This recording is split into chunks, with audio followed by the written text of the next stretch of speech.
If you like what we're doing here at the Recovery Chatter Podcast, don't forget to subscribe and follow us. We're on all major podcast platforms. And if you love what we're doing, then leave us a 5-star review. We love the support. Don't forget, if you want to become a guest for our show or if you want to sponsor us, you can reach us at info@recoverychatterpodcast.com. I am a formerly incarcerated person, was sentenced to 10 years in prison as a prior and persistent career criminal. In my early 20s, I was sitting in a courtroom actually looking at 20 years to life in prison, where I had a prosecutor actually pushing for that time because she felt that I had no hope for changing the decisions that I had been making up until that time. And hello and welcome back to another awesome episode on the Recovery Chatter Podcast. I'm your host, Danny, and in today's episode, we have the extraordinary privilege to shine a light on Dr. Stanley Andrisse, a remarkable man whose life exemplifies transformation and hope. From his troubled youth in Ferguson, Missouri, to facing a potential life sentence at 20, Dr. Andrisse's early choices led him to a crucial juncture in prison.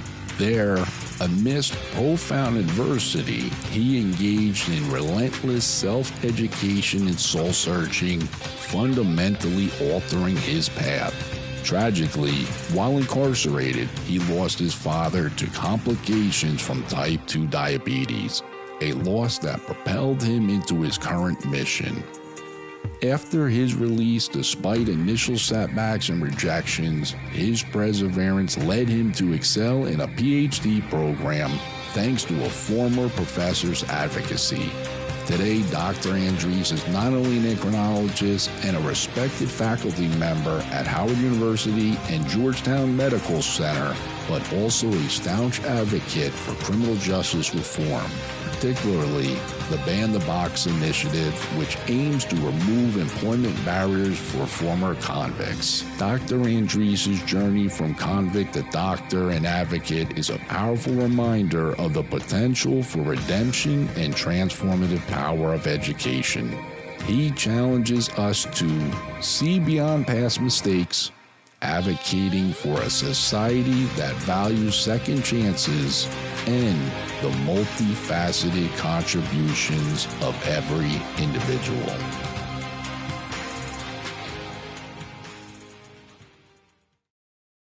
Stay locked in right here on the Recovery Chatter Podcast. Episode 13 is coming up right now.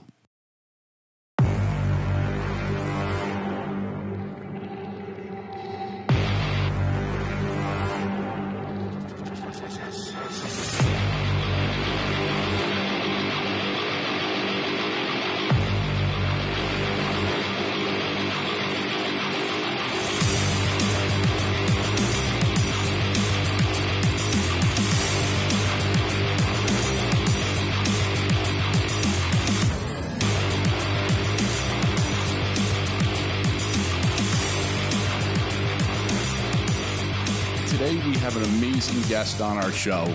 We have Dr. Stan Andrisse. Thank you, Doc, for coming on today's show. It's such an honor to have you. So Dr. Stan is a professor at Howard University and the co-founder of From Prison Cells to PhD. So thanks again for coming on, Doc. yes, it's a great pleasure. Thank you for having me. Looking forward to the conversation. I reached out to him one day when I saw a story about his background. Okay. And so I was like dealing with a personal matter, and I know he's a very busy man. And so he was like, why don't you come to the P2P program? And I was like, all right, sounds good. What's it all about? And I got all this information. And, you know, knowing me, I not only like went to the program, but now I'm like involved with it and I absolutely love it. Now I'm a mentor and, you know, I can't thank this man just like yourself with all the guidance that he's helped me with from, you know, reacclimating back into society, getting me to apply to Columbia. And thank you again. I got both of yous on. You both gave me references. Thank you. Awesome. Doctor, you're asking about how we were able to do the podcast when we were at different locations. So Dan, down here now, we're both in person in Florida. A good friend of mine. I'm proud of him too. We're trying to get the podcast off the ground and talk about all things recovery. And he had just started, he was starting was it prison to PhD program. So I'm kind of fascinated to have you on because he's done his best to explain, but he was really enthusiastic about the program. And I don't know much about your background, but myself. So I was the last person that I ever thought would be make it to prison. I mean, I went to, First Communion and little Catholic school all the way through, parents still together. Mom's a nurse, dad was a businessman, and got involved in substance abuse, actually really just drinking. And I was actually in college and, caused a car wreck that took someone's life. And that was my turning point, that turned my life upside down, and I thought it was over. And so, I turned 21 in a Florida State prison, and I am so fascinated to hear your story because, like Danny's, sometimes we want to write ourselves off, and I wanted to write myself off, and there was the people that gave me hope, and he's mentioned so much about how the hope you've given him, and I think redemption and that hope is such a powerful story for everyone we can rewrite the chapters or write the next chapters. Yeah, thank you for sharing that with me. And, I appreciate what you do and the mentorship that you have brought to others through your lived experience. It's, such a powerful gift that we can give to the world when we are able to use our lived experience to help others and uplift others. So, thank you for that. Before I even jump in about myself a little bit, I think if you all haven't connected with Dr. Tommy Moore, he's also a past P2P scholar, but has a similar journey of how, substance use resulted in a car accident that ended up taking someone's life as well, and him getting, sentenced to prison, and now he's just amazing. So if you're looking for the other people, I could suggest him. He would be a fantastic person to have on the show. His story is just incredible. Yeah, awesome. He was in the Orlando area for a long time, but he's now in Nebraska, which, it's hard for Florida boys to go cold places. So he's adjusted now, though. He left the beach for corn. But yes, it's good that he sounds like an amazing man like yourself. Yes. I encourage. I'll have him reach out and make the connection. So a little bit about myself. I think I share with you all that I too am a formerly incarcerated person. Was sentenced to 10 years in prison as a prior and persistent career criminal. In my early 20s, I was sitting in a courtroom actually looking at 20 years to life in prison, where I had a prosecutor actually pushing for that time because she felt that I had no hope for changing the decisions that I had been making up until that time. And, fast forward sometime, I did my time, and I'm now Dr. Stanley Andrisse, endocrine scientist and assistant professor at Howard University College of Medicine, like you mentioned, which I like to call the Mecca of, we like to call it the Mecca of historically Black colleges and universities. It's the #1 producer of Black and brown scientists and physicians in our country. I've also been fortunate enough to be a faculty at Johns Hopkins Medicine, which is the #1 research institution in the country. I have a visiting affiliation at Georgetown Medicine. I didn't think I was hustling strong enough, so I took my talents across seas and was also at a place called Imperial College London, which is an Ivy League caliber school in the UK. So looking back, I didn't quite live up to the expectations that prosecutor had on this, young Black boy from the Ferguson area in North St. Louis. But growing up in that area of St. Louis and the Ferguson area, I got involved in making poor decisions at a very young age. I started selling drugs before I was even a teenager. I was arrested for the first time and got my first felony conviction at 15 years old. I moved into the juvenile system and continued making poor decisions and accumulating several other convictions to the point of sitting in that courtroom in my early 20s, looking at 20 years to life in prison and facing, being tagged as a career criminal. I got hit with the 3 strikes law of Missouri, which I had 3 felony convictions on separate times. So, the prosecutor successfully sentenced me as a career criminal, which changed my sentencing. I was originally looking at 5 to 15, but then with that sentencing, it was changed to 10 to life. And she was pushing for life. I, of course, as I just mentioned, got 10. But, it is going through that experience of being seen by the criminal legal system as kind of this dangerous threat to society, and really all through, being from the community that I grew up in, very much so people from that community, it was just viewed as that is the path that you're supposed to take, that is the path that is available to you. That is the path that, people that look like you from the place that you're from, that's all there is for you. And, the prosecutor basically was kind of trying to put that into existence because it is so unfortunately true for so many people from the place where I grew up and that look like me. Sure. But for me, I was fortunate enough to have this mentor step into my life, during my incarceration, who saw me using my talents and potential differently. He started investing in my talents and potential, and, to literally putting money on my books and having multiple conversations and phone calls.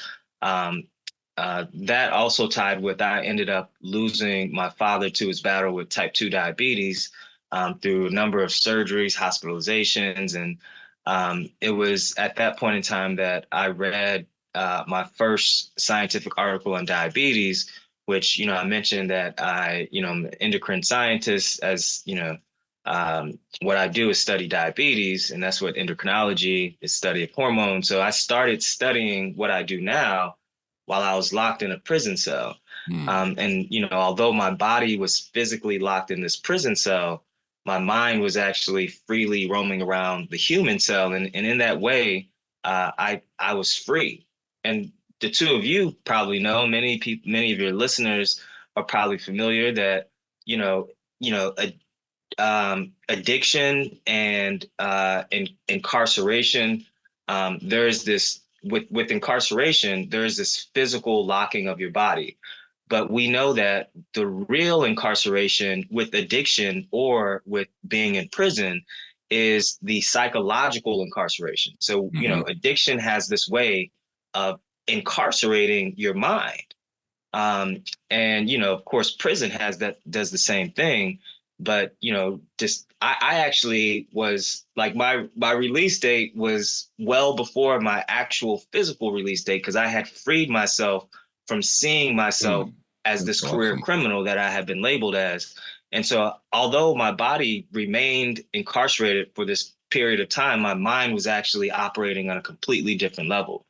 And, that was the start of the organization that, you all just mentioned. Me and the co-founders were incarcerated together. And it was years before things came into fruition. But, once I got released, I was fortunate enough to continue my education. And I applied to a number of programs before I was released and just got rejected from every single program except for St. Louis University.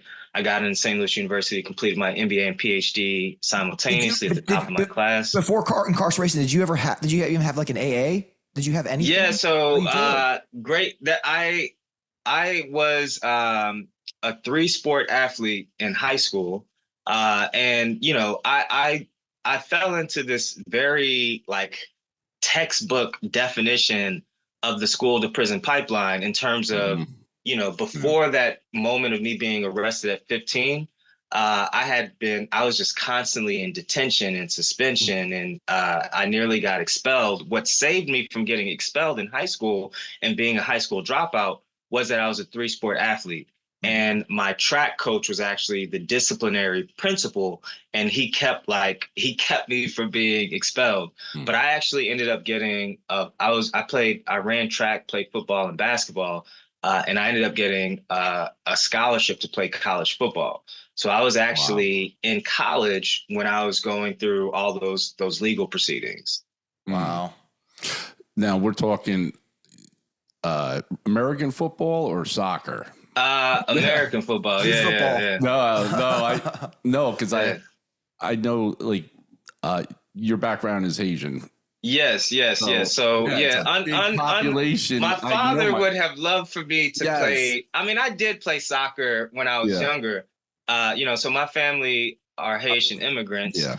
And he didn't even know what American football was. Soccer was life. So I did play soccer in my younger days, but then I moved to playing, American football. 3 sports. I'm sure you would have been great at it and probably had a scholarship for that too. So. Yeah, I was fast. Is what I was mostly what made me, decent. That's why I think American soccer would be so much better, but all our best athletes. Can you imagine Tyreek Hill playing soccer? The best ones are playing in the NFL. And, USA would have a stronger team, but we just have it's the 4th popular sport here. Not even 4th. Yeah. But so I have to ask you this because it's in the back of your head now, or even at some point. Did you ever think of sending your degrees to that prosecutor? I don't know if she's retired or not, but just be like, bam. Yeah. So I did that actually. Oh, I am so proud of you. That is amazing. I love it. Yeah. And actually, that gives me a good opportunity to plug. So I recently released a book called Prison Cells to PhD. Yes. It is never too late to do good. It was a number one release in educator biographies. Yes. And I talk about that in the book, that, I actually invited her to my dissertation. I invited her to my graduation. I invited her to my marriage, to the wedding, She got, when I got into Hopkins, I sent information that I got into Hopkins. She just never replied to anything. Wow. She probably was very bitter at the fact that you are doing amazing. And instead of going and saying, hey, you know what? I was wrong. I misjudged you. And I am actually apologizing to you and to tell you congratulations on all your success and thank you. This is what we want. We want you to prove us wrong. So if my words motivated you, I'm happy to be a part of your journey. Now that would have been a beautiful thing to say to you. Yeah. So multiple people have tried to now reach out to her. And the interesting part that I hadn't shared just yet. So I'm from the Ferguson area, North St. Louis. It's, many people have heard about that area through, Mike Brown and all that has come about. And many people know it's predominantly Black area. And where I got caught up was a place called St. Charles, which is just the city next to St. Louis. It's, and St. Charles is a predominantly white area, and it was at the time of my conviction, and still pretty much so. A little bit less so, but still pretty much so. But it was going through this transition where there was, a lot of white people had moved out, and that terminology people have called white flight. People moving out of the city and moving to further suburbs, and then there had been this movement of Black people that were a little more well off going to St. Charles. And there was just a push against that. So I was being sentenced during this time that St. Charles was upset that there were Black people moving out there. The reason I was in St. Charles is I just had gotten this football scholarship to play at a college that was in St. Charles. So I mean, I was I was there for that reason. And I guess, I mean, I should also say that I always had like this strategic mindset. And I could sell my drugs a lot more expensive in St. Charles than I could. Yeah, they had more money. So there, so I mean, in her eyes, I think she knew that she wanted to sentence me more harshly to show her constituents that she wasn't going to allow these Black North St. Louis folks to come pollute, our environment. So it was very motivated in those senses. So I think like for her to respond to it, I don't know. I don't know. I think there's like bitterness or just, it's tough to face that reality that she was probably motivated by this political racial intent. I don't know. And there's a reason. There might be, and we could assume, but there was definitely a motivating factor for her to act this way. And I know this from you've mentioned this before, that I believe she was also running or something like that for a position. Yeah, so she eventually moved into a judge, to being a judge, which is an elected position. And again, showing a resume that you've been tough on crime, and particularly tough on crime on individuals, certain individuals, certain areas of would be beneficial to her in terms of getting elected into that position with her constituents. Yeah. I mean, our system is the fact that judges are motivated by politics instead of being fair and just. That's part of the problem with our system, is that these are political positions as opposed to, all the way up to the Supreme Court is, it's moved just to being, these shouldn't be political positions. But, unfortunately, in many cases, that's, particularly at the city level and state level, how, judges get elected and district attorneys get elected. Yeah. I've always said it. Money and votes are the power in this country, and it motivates people. It's like the only way you could get anything in life is if you have money or you have votes, the most votes. So yeah, but fortunately for me, God had a different plan than I'm so happy for that. Was that she envisioned, and I've just been blessed to have people step into my life that saw me for the talents and value that I could bring to myself and others, and just invested in that. That mentor that I mentioned was one of them, he happened to be on the admissions committee at St. Louis University, and that's how I ended up getting in. But basically at Johns Hopkins, I had another person that helped me get in the door. At Howard University, I had someone that helped me get in the door. At Georgetown, at Imperial. So I've just been, and so then, starting the organization P2P, that's what we've created this playbook. So navigating through where I've, from where I've been to where I am now, P2P is very much this playbook to help people like yourself, like say, we understand you've been through this. We understand what some people are saying about you, but we believe differently. And here is this playbook on how to navigate through all the hate and challenges and roadblocks that are in your way. And much of that is mentorship, which thank you for being a mentor. And then is just building a network of connections. I've gotten to where I've gotten to because I've been fortunate to have this network and these mentors. So it's so important. AA has been using the sponsored model for many, many years. We've taken that and put it kind of, amplified it, because we basically not just put one person in a person's life.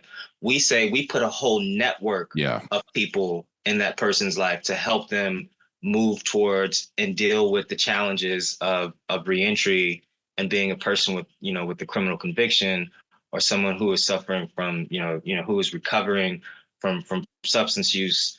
Yeah. Yeah. No, I'll tell you, that's one of the things that I recognized right away, like you just did, about 10 minutes ago, is the resources that are available.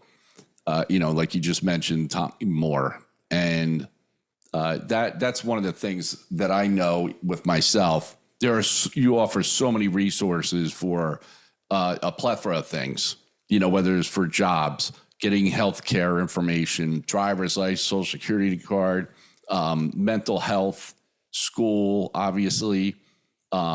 There's so many. There's too many to list. And that's what's really awesome about your program. And then not only that, you transition them from being a mentee to being a mentor, because it's very similar to like doing the 12 steps. The 12th step in, we'll say, AA is to help the next alcoholic. Now, like in your program, it's to help the next person acclimate like yourself and be successful. Yeah. Yeah. I think, just to what one of the things I mentioned earlier about, it's a gift, and, to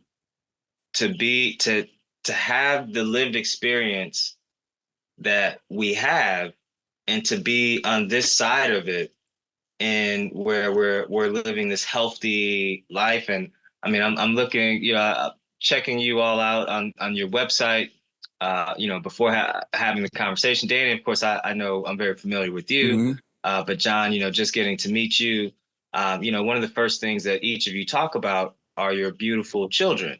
Yeah. And, to have gone through what we've gone through, and for those to be like the first things to be able to talk about, that is a gift. And to me, I mean, similarly, Huge. I have, I start whenever I do a presentation and I'm presenting like a PowerPoint, my first PowerPoint slide has my 5-year-old daughter and my 2-year-old son. And I share a few words about them and what they mean to me, and their names have special meaning to my Haitian heritage, and also just a concept of mine that I believe in terms of we must understand where we came from to understand where we're going.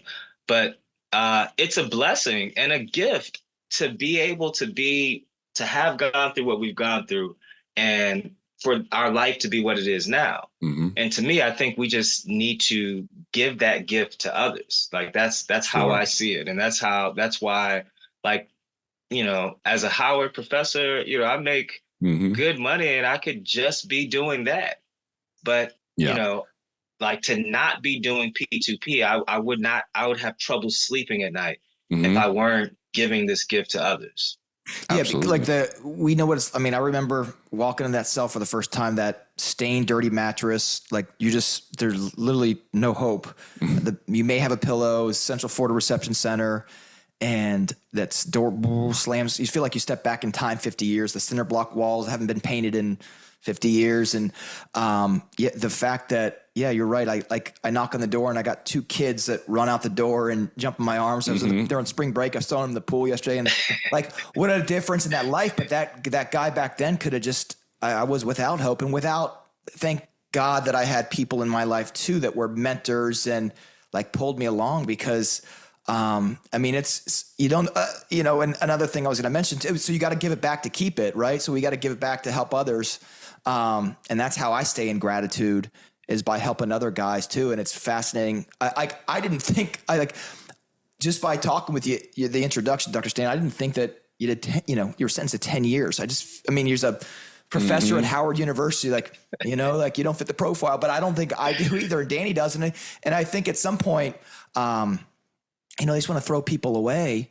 But like, at what point does your sentence end? I own an addiction treatment center, and I'll be honest with you, like, I'm intimidated to sometimes move towards like further certifications or credit or even degrees, because like they're just going to deny it. It's like, I understand you got to serve your time, but it's been 20 years now for me, and I still have that felony on my record. And we're gonna tap into that in a second. Yeah, no, we are, because I definitely wanted to ask you a question about being further sentenced and what your feelings are about that. I'm pretty sure I'm aware. But I wanted to ask you, what motivated you to become an endocrinologist?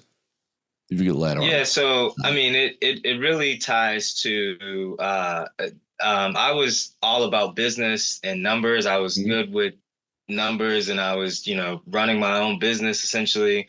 And I hadn't tapped into my science talents or interests until really that moment of reading that that first scientific article on diabetes that I was mentioning when I was incarcerated. So it was my father is still the motivation behind what I do in studying endocrinology and diabetes.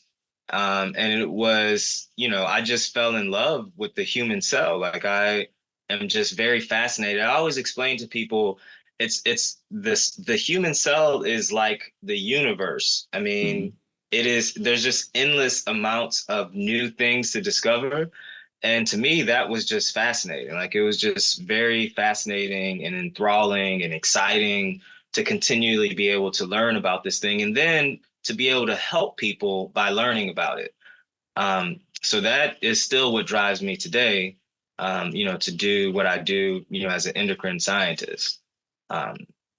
Yeah, no, that's amazing. I just wanted to bring that up because, again, Dr. Stan went to prison for 10 years, and here he is right in front of us as a doctor, an endocrinologist, and that itself was a journey to even, have to get your license, I'm sure, or even maybe. Yeah. School.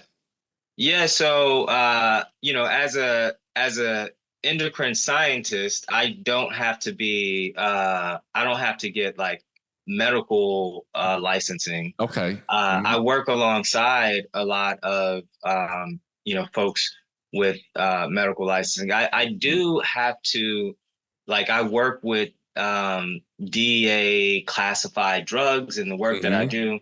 But I have to do it alongside, a colleague of mine that is licensed. But what I mean is, you just to get admitted into the school. Yes. So I mean, I am on a lot of people would. I mean, and this is part of. I mean, P2P has some funding. We just got we got a $12 million grant from the National Institutes of Health. Wow. We have a $5 million grant from the National Science Foundation. So we've actually brought these science and medical organizations into the reentry space, which they've never really been into. And we're really trying to, there's a lot of our work where we're trying to say, why are we not letting people with criminal convictions into STEM degrees? Yeah. Because, we're missing out on talent for one. But two, these positions, they need people and they need experts. So my going into, the medical field is very non-traditional for people with criminal convictions because it's thought that you have it. It's just a complete no-no. There's no way that you're going to get in the door. So, that was partly why I had so many people that had to let me in the door. Like that's how I got in, is because I had, I like to call those individuals sponsors. We might call them mentors, but to me, and this is of course a little bit of a different sense than a sponsor in the case of AA. A sponsorship for me is a person who behind closed doors is saying you need to let Danny in, right? They're sponsoring you they're pushing you up. And it has no value. It's not like when I tell you you're great and it's right in front of your face, like, the genuineness of that is, does he really mean I'm great? Or is he just trying to, make me feel good? But when someone says you're great behind closed doors and you're never going to hear or know about them saying that, that's because they truly feel that you're great and they're sponsoring you to get inside this door. And I had that happen on multiple occasions, is partly how I got into the medical field. But, I want to change that in terms of just helping people see that we're missing out on talent by not letting people with conviction, with criminal convictions move into certain types of careers, particularly, you know,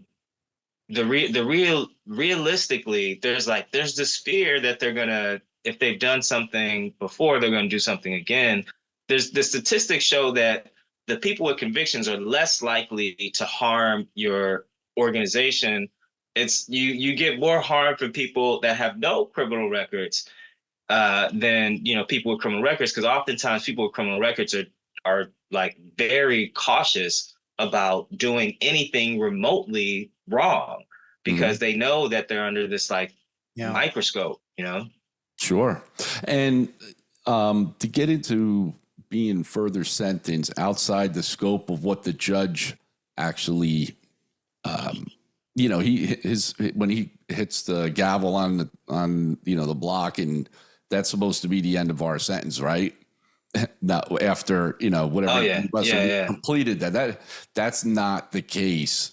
In like you just mentioned, you know, there was a process of, there's nothing that says you can't be in the school of medical. It's a no. Like, well, we can't let him in. That, you know, and it goes along with things like, you know, getting a job, being employed, and you know, even getting an apartment. You know, you're just really alienated, and you actually have a program set up where you bring in employers, and we have a actual interview, virtual job fair, virtual job shop. And you know, we got to get dressed up wearing, you know, nice shirt and tie, and you know, be present with our resume and everything. And you put that together, and it gave us an opportunity to, you know, showcase who we are. And I had if it wasn't for me coming down here, I had a job offer, and thank you for that. You know, because if it wasn't for P2P, you know, setting something up like this program, you know, who knows? I would have probably lost hope, because I was really getting frustrated. Yeah, I mean, I thank you for, you know, mentioning that. And I think, you know, the virtual job fair, we are actively working with like trying to build new employers and get them to see the value, and then we bring them to the space to see the awesome talent that we have present. Because I think it's powerful. Our employers leave usually like after those events. It's very like, you as a scholar see it as like, this is awesome that I got to sit and meet with real employers that want to hire me, and they know that I have a background. But we get feedback from the employers, and our employers regularly say, oh my goodness, like, I've never been in a room with so many talented, like ready to go people that want to work for us, you know, like they're excited to know that this space exists. And I think, you know, you've sat in our sessions. It's an incredible space. I think, it really is. You know, it is about just seeing how many people want to make that change, and how, you know, you sometimes feel like you're alone, and then you step into one of those rooms, and then we start sharing our stories about our experiences, and you're like, you know, I don't feel alone anymore. Like I'm not walking you know, by myself on this. And then I think that is just a big part of like that family feel of, there's so many, you know, people that have these similar experiences as me, and that, you know, that have felt hopeless, but now they are driven to like pick them, you know, help. They have people that are there when they're feeling weak. You know, it's okay to feel weak, because I know I have the support system that will help me and, you know, remind me that I can keep walking, and that I could, you know, put one foot in front of the other, right? Sure. You provided successful career opportunities that would change the trajectory of people's lives, and giving them an opportunity to be, you know, like something that they could be so proud of. I mean, our personal model is we want to help you get to that next step, but we also want to help you understand that the next step, a lot of times the next step that society envisions for us is very different than what like innately inside of us we're passionate about. But we've basically, incarceration has forced us to just basically destroy, forget about, lock away those dreams and talents that we actually have. And so we help people understand their full potential and try to help them tap into that. And so, we try to show them, opportunities like, careers at the Vera Institute, management positions at CVS, multiple universities that are looking for, graduate level, postdoctoral positions and internship positions and management positions to run programs that are, outside of what is typically thought that we should be part of, we being people of criminal conviction. So we just try to bring things that are outside of the box from what is thought by society to be. And that's what no, absolutely. And that's really what I meant was, again, that you try, the program is focused on giving you the best opportunities to be successful. And so, a lot of the faces I remember on our virtual event, man, they were a lot of smiles. I remember, because it's like, you sit back and you're like, I'm never going to get that job. I'm never going to get this job. I don't even know why I'm going to apply for it. And that's how I would think before I went to P2P, we had a day where we worked on our resumes, with current up to date, what employers are looking for. It was amazing. And now I really appreciate what you did for us. Well, it seems like you're helping other people that were formerly incarcerated, like, take away that limiting mindset, right? That, like, I'm limited to only this. Like, I'm like, we already feel so low.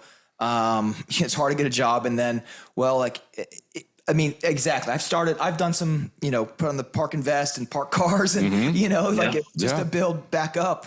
But like, we don't want that to be forever. And I think, I think society does kind of want, like, those guys and, like, hey, this is what you've done. And, like, this is where you are. And, like, I think, guys like you, Doc, that have, like, you've somehow there's that transition that limiting mindset is, like, now unlimited, and look where you've gone. And then, come on, guys, I can show you the way. I think mindset's a huge thing. And like, Danny, I didn't know about that job fair, but you're right. If it's not like, the only entry level, this is all you can do. It's actual careers, which can really, I think, light a fire. Yeah. I mean, we have one of our scholars just hit me up. He got, a full ride to MIT, Stanford, and I think Harvard, to their business schools. We have another scholar that's in astrophysics that has a NASA that is getting, he has a full ride scholarship to get his PhD in astrophysics through NASA. And this is, we connected with him while he was just being released from incarceration and helped him through his associates and then his bachelor's. And then now, he's in his PhD in astrophysics being paid by NASA. Before he stepped foot, when he stepped foot out of incarceration, we helped him align $14,000 of free money to, like, help him navigate through his associate's degree and get it. So, and he never could have imagined like being in astrophysics, for instance. And so it is about removing that limiting mindset. And really, we opened his mind to just doing the things that he's an incredible individual. And we all have these, like, innate things that are just, like, given to us, right? And incarceration and the system wants us to lock those away. And all we're doing is we provide some support, but then we just help you tap into your innate excellence. And, when people tap into that, it is endless. I mean, your possibilities, the biggest barriers to success are internal. I mean, I know formerly incarcerated individuals have an enormous amount of real physical barriers But the way that we kind of position it is that if you understand that internally, how you think about those barriers are really the real barrier. There are physical barriers, but it's how you see that barrier that is actually the real barrier. Because when I see a barrier, I say, well, you know what? I can get around it this way. I can get around it this way. I can go ask this person to get around it that way. So it's your vision of how you might see that is the real barrier. If you see that barrier and you say, oh, there's no way of getting around it, then there's no way of getting around it. You're right. But if you see it and you understand that I can think of a way around it, that is internal. It's your internal perception that is really the true barrier. And so we help people understand that you have to unlock that idea of what people have locked inside you. Mm-hmm. Yeah, it's it's the I can't.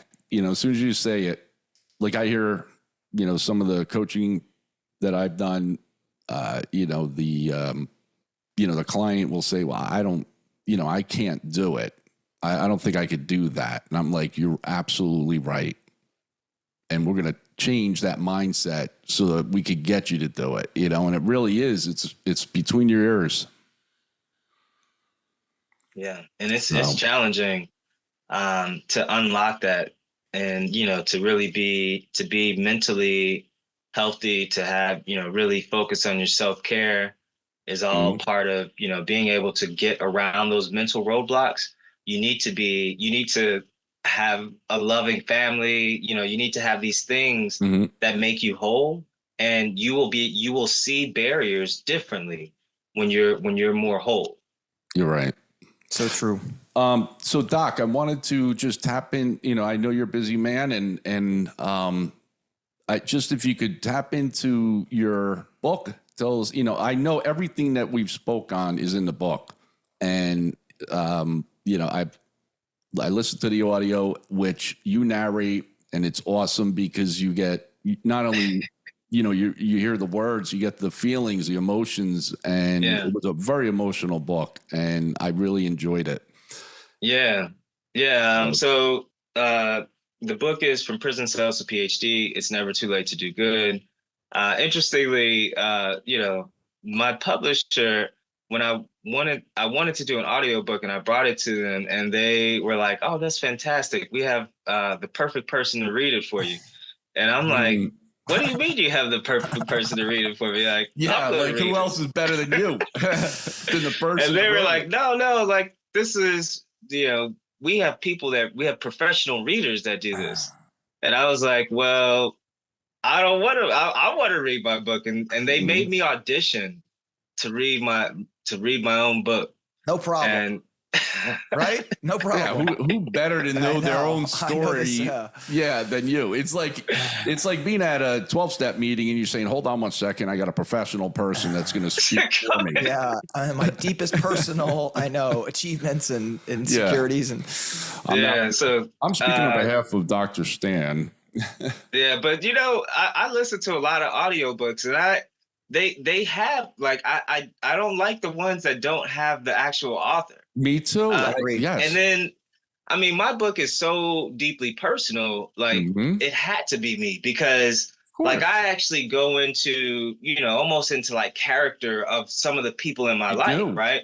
And there's no way that you can really get that vibe just by reading the words, So and there were like that. There was even humor in it, and some of the like terminology and everything was spot on. And I felt like I can actually visualize you in these situations. So you're right. The funniest is when you have like an American writer, but then you have like a British speaking person do the book, but we don't have to go get it deep into that. But so the book, From Prison Cells to PhD, although the book is about my journey, it's not really about me. It's really about the social, cultural, political, societal things that go on for a person that looks like me specifically, and that comes from communities like the one that I come from, but even, it even goes beyond just for people that, of course, look like me and that have experienced things like me. I think the book is, valuable to really readers that want to see how our society sees the criminal legal system. And, it then offers some ideas about how we might see it differently and how we might improve it.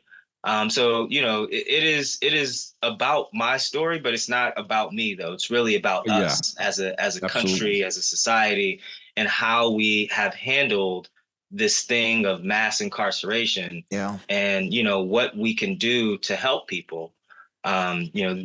And I mean, that's essentially what the book is about. Although it details my journey of being from the Ferguson area, getting involved in selling drugs and being pretty heavily involved in selling drugs and moving towards this dangerous place of, carrying guns and being around people that are, considered to be dangerous people, and then moving into incarceration and what that looks like.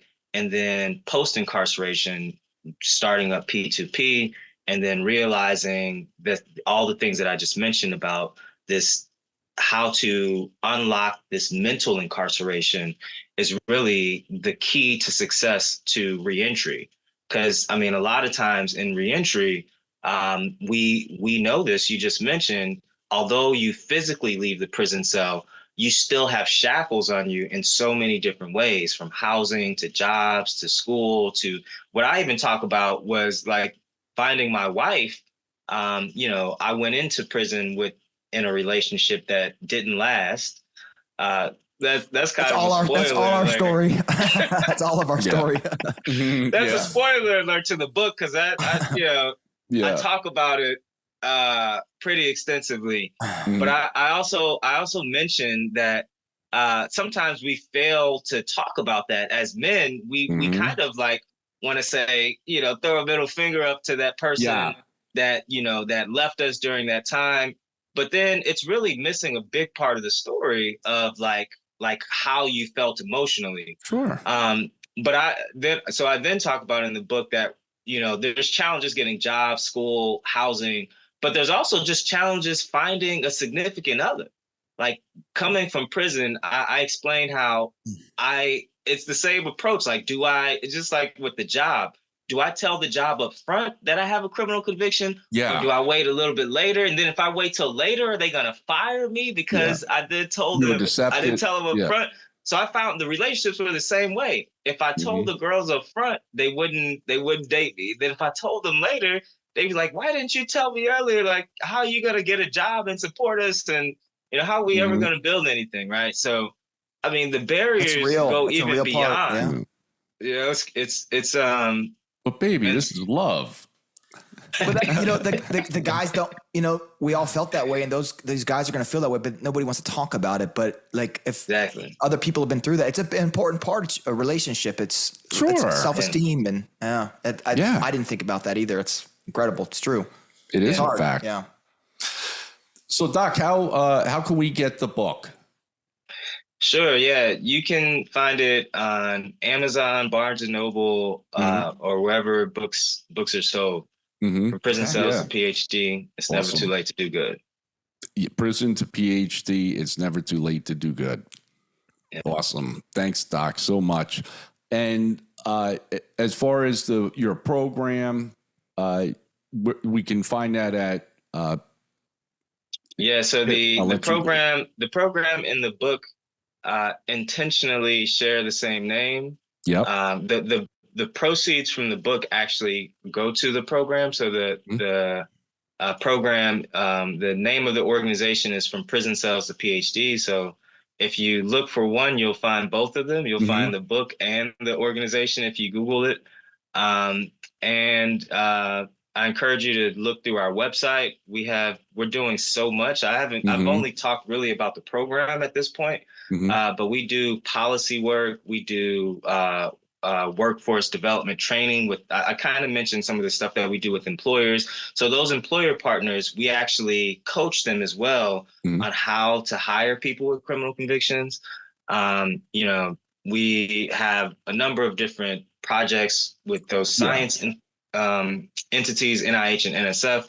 So I encourage you to visit the website. We're doing a whole lot to try to really change the narrative, is how we phrase it. Yeah, and I apologize.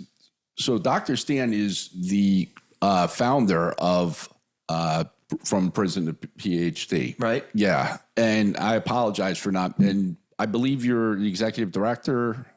Yes, yeah. I mean, I think I left that out of all the. I do so much, yeah. But yes, no, you do a lot. You do a lot, and that's what's amazing. And I mean, we could have a show just on like you were just mentioning, from P2P is policy, again, employment, school. I mean, run down the list. Check out the website. It's from prison to phd.org, I believe. Yes. No, go right ahead. Go. We got time, so you want to go ahead. Yeah, that's. I think just encourage you to visit that site. If you so feel inclined, there's a donate button if you want to support. Absolutely.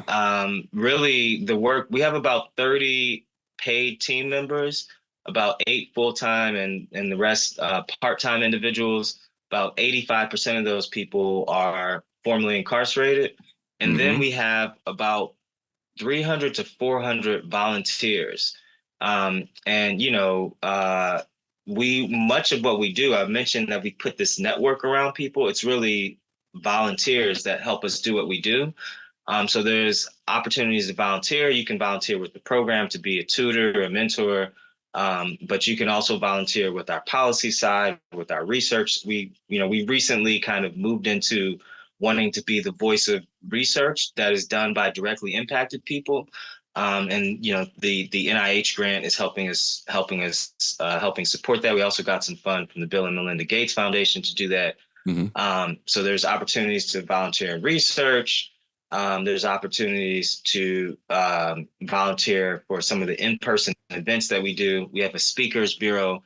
We really want to elevate the voices of people who've been directly impacted. So if you're looking for a speaker to come to an event, Danny, as you know, when you graduate the program, we ask everybody if they want to move into being on our list of speakers, and we help promote different people based on where they're at. And what we regularly get organizations and people reaching out to us for speakers. So that's another thing that if you're interested, you can check out our website for that as well. Yeah, absolutely. If you want to excel and really get that hustle in and you got that drive, you can do very well just in the program itself with opportunities. There's so many opportunities. Yeah.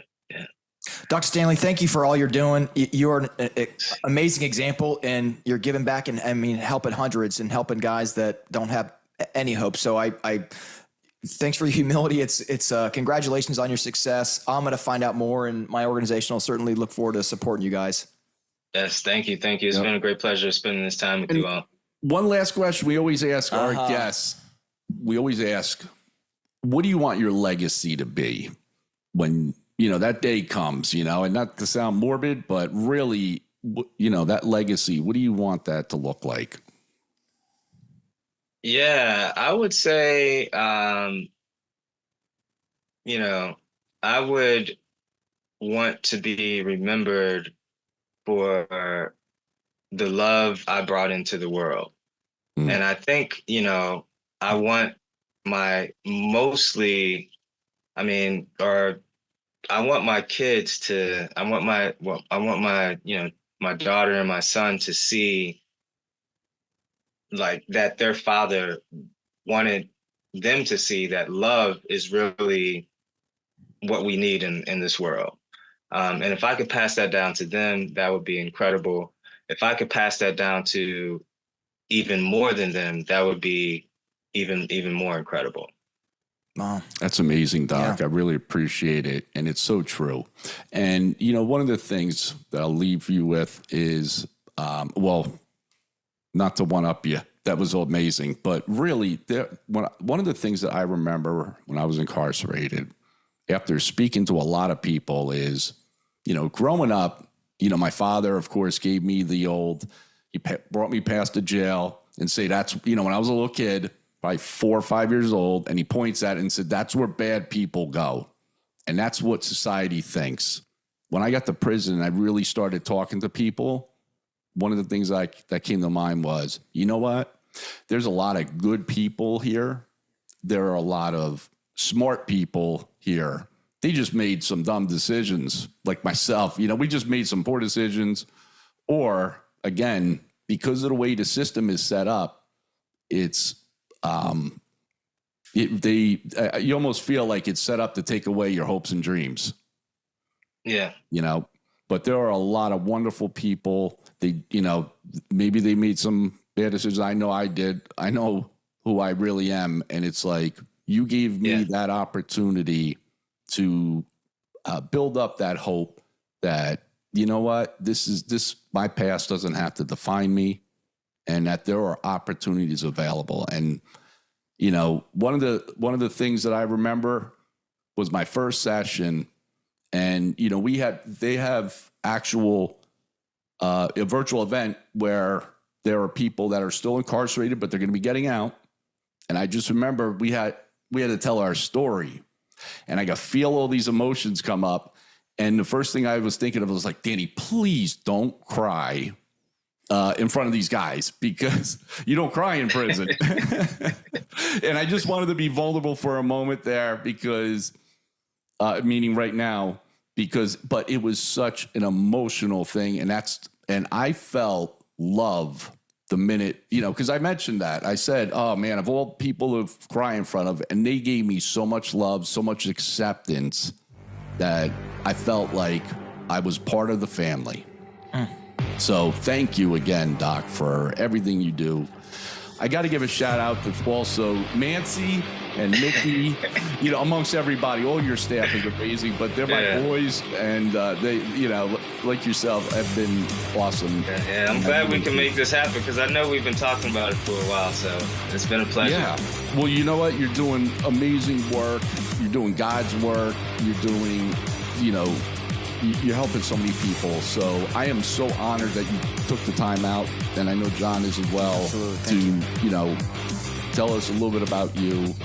And so get back to doing what you're doing, man. You're doing awesome. Thank you. Thank you so much. Please share this with me so we can share in our networks as well. Oh, absolutely, I will. Yep. Thank you. Thanks, Doc. Take care. Thank you. So there you have it. As we close today's episode, let's carry forward the inspiring message of Dr. Stanley Andrisse. His journey from adversity to advocacy underscores the profound impact of resilience, education, and the belief in second chances. Dr. Andrisse's life reminds us that our past does not have to define our future, and that each step towards change can lead to meaningful societal transformation. Thank you again for joining us today on the Recovery Chatter podcast. Remember, the path to recovery is not always straight. It bends towards growth and new beginnings. Join us next time as we continue to explore stories of courage and redemption. I'm your host, Danny. Until then, keep the chatter going and keep the hope alive.